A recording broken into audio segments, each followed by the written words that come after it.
Hey guys, welcome back. So today I have more new drugstore products to share with you, this time from Wet n Wild. They sent over a huge box of their new Zodiac collection. I was so excited because I was eyeing this online. I actually did order a few of the products myself before I knew that they were going to send me this box. So I also have a giveaway at the end of this video, so stay tuned for that. It'll be in the description box below, so you can just follow the link to the little rafflecopter thing and you can enter that way. So I have some eyeshadow palettes to share with you, some highlighters, some lip glosses. There's a lot to go over. I'm going to be doing some swatching as well as some comparisons to some of their other products. So without further ado, let's just jump right in. So first up, let's talk about these eyeshadow palettes because they are the thing that I wanted the most out of the whole collection. I was so excited about them because they look beautiful. They actually look similar to the Ofra highlighters, but then when I got them home, I realized that while I do like face products in packaging like this, I'm not crazy about eyeshadows where all the colors sort of run together in the same pan,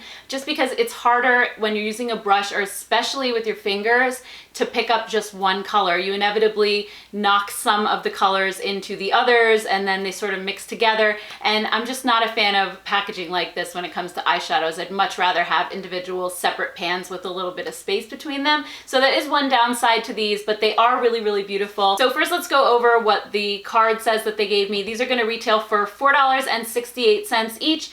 And it says these element-inspired eyeshadow palettes contain 6 highly pigmented metallic shades that let you create subtle to striking looks. The silky blendable texture glides easily onto the skin and provides strong staying power. For a dramatic metallic effect, spritz setting spray or water on your favorite eyeshadow brush. So as far as the formula goes, I think these are a lot different from what we've seen from Wet n Wild in the past.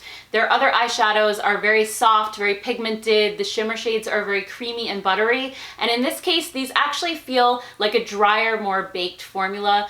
You can feel the glitter particles if you touch them with your fingers, and they are definitely full of glitter, whereas their other shimmers feel like a more finely milled shimmer that's in the formula. These are very glittery, very metallic, and I find that when swatched or applied to the eyes dry, they don't look as vibrant or as pigmented as they do in the pan. When you look at them in the pan, they look really bold and really shiny, and they're a little bit of a letdown if you just apply them dry. If you do apply them wet by spritzing your brush with setting spray or applying them over a primer, they do come alive a lot more, and it just helps them to grip a little bit better because this formula is just very powdery and a little bit looser. It's almost like a loosely packed formula versus the dense formula in their other palettes. So just keep that in mind. Also, there is, I think, one matte shade out of all 4 palettes, and that's the deep brown that's in the Earth palette. So it's a little bit more difficult to create a complete look with these palettes alone because there are none of those matte transition shades in the palette. There's also no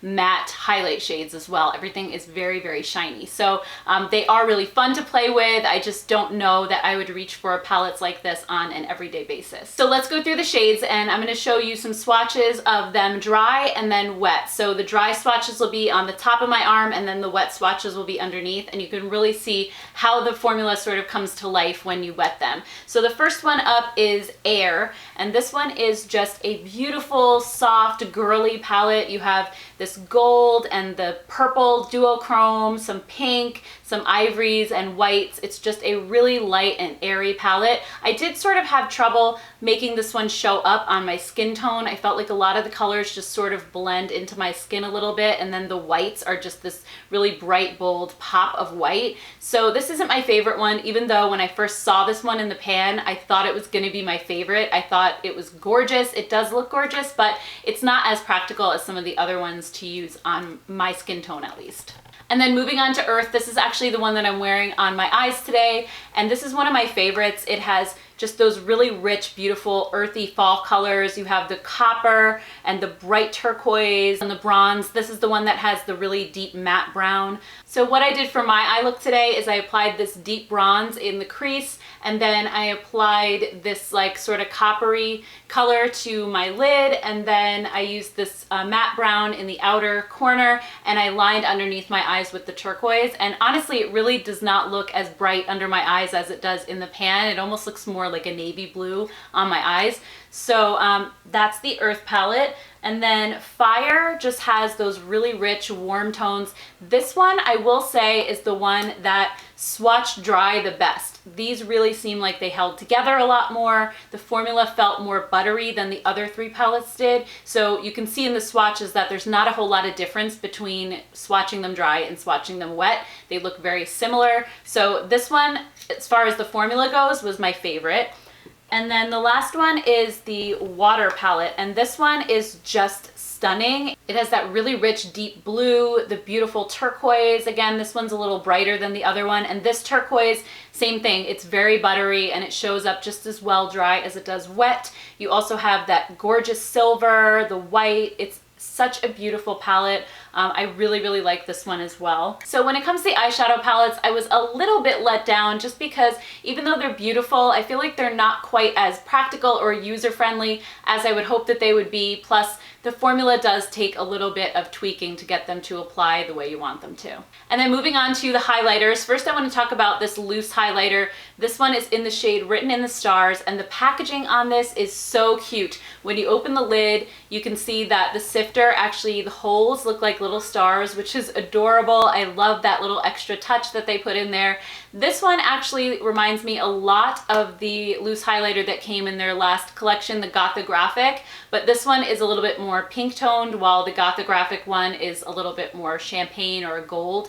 So this one is an absolutely stunning highlight, but let me warn you that it is very glittery and very intense. So if you don't like those kind of highlights, you're not gonna like this. But if you're someone who loves like a really bold highlight on your cheeks when you're going out at night or just like for pictures, I think this one is absolutely stunning.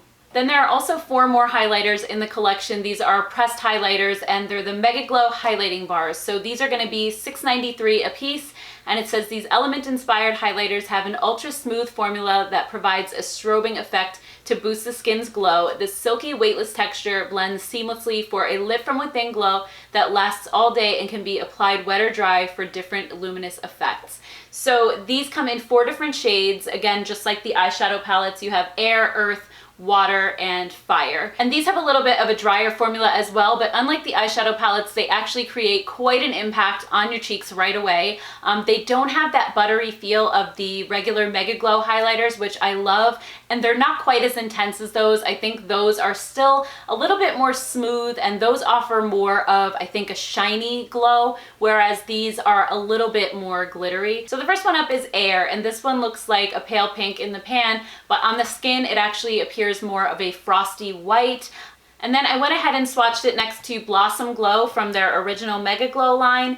And I have to say Blossom Glow is definitely a creamier highlight. As you can see, it's a little bit more pigmented than this one is, and just a little bit more smooth in texture as well. And next up we have Earth, and this one is a really pretty shiny gold. It also works well for fair to medium skin tones. And then I went ahead and swatched it next to the Golden Flower Crown shade from their Megaglo line. Golden Flower Crown is definitely a deeper gold than this one, so if you weren't able to wear Golden Flower Crown because it was too deep for you, this one might be a better fit. And then next up we have Fire. Fire is a really pretty coppery peach color. It's a little too deep for me to wear, but it reminded me a lot of Precious Petals in the Megaglo line, so I went ahead and swatched those two side by side. It's definitely deeper than Precious Petals, but the colors are very, very similar. I can still get away with wearing Precious Petals on my skin tone, but the Fire one is a little bit too dark for me. And then last but not least, we have Water, and this is definitely a blue highlight. So if you like a colored highlighter, you're gonna like this one. Me personally, I don't think I would wear it very often just because it's intense. I have a few other highlighters that look blue in the pan, but when they go on the cheeks, they have a little bit of a shift to them. They don't necessarily look blue on your skin. This one does. So you have to be sort of in that mood or want a colored highlighter. Otherwise, I would skip this one. And then last but not least, there are 12 ColorIcon lip glosses, and it says these 12 zodiac sign inspired lip glosses deliver ultra pigmented mirror-like shine, formulated with argan oil and macadamia oil to keep lips soft, moisturized, and nourished while Vitamin E and jojoba oil soothe and improve lip texture. These are $2.93 each, which is a steal. And I have to say, I'm very impressed with this formula in terms of the pigmentation. They are super pigmented. I'm wearing the Capricorn shade today, and one swipe delivers full color. They are definitely not as long lasting as some lip products, but they're a lip gloss, so I wasn't really expecting them to be super long lasting. My only complaint with them is that a few of the shades that have the glitter particles in them, such as the one that I'm wearing today, you can actually feel those little glitter pieces when you press your lips together. I know for some people that is a deal breaker, but one thing that is nice is that they don't have any scent to them at all. So if you're sensitive to scents or you don't like scented lip products, you're really gonna like these too. So let's go ahead and swatch all the shades. I'm gonna do lip swatches and also show you some arm swatches. So first up is Aquarius, and this one is a really pale pink. Next up is Pisces. This one is a really sheer formula with a bluish purple shift. Next up is Aries, and this one is a really deep wine color. And then Taurus is a really pretty metallic pink. And then Gemini is a metallic gold. And then Cancer looks white in the tube, but it actually goes on with a pink shift. And then Leo looks bright orange in the tube, but it actually is a really sheer, pretty peachy pink. And then Virgo is brown with a blue-green shift. It actually reminds me a lot of the duochrome shade in their Comfort Zone palette. And then Libra is a pale pink with a golden shift. Next we have Scorpio, and this one is a deep metallic purple. This is actually my sign. Let me know in the comments below what your sign is. I'm really curious to see which different signs we have out there watching. Next is Sagittarius, and this one is a metallic burgundy shade. And last but not least, we have Capricorn, which is the shade that I've been wearing throughout the video, and it's a really pretty metallic rosy bronze. Alright guys, so that's the new Wet n Wild Zodiac Collection. I would really like to hear your thoughts on this because there were definitely some hits and misses for me out of this whole collection, so I'm just curious to see what you plan to purchase or not purchase, or if you've been using them already, what your initial thoughts are. So thank you guys so much for watching. If you like this video, please give it a thumbs up, and I will see you guys in the next one. Oh, and P.S. don't forget about the giveaway, which I have linked below. I'm giving away all 4 eyeshadow palettes, as well as one of the lip glosses and 2 highlighters. So all the information will be in the description box.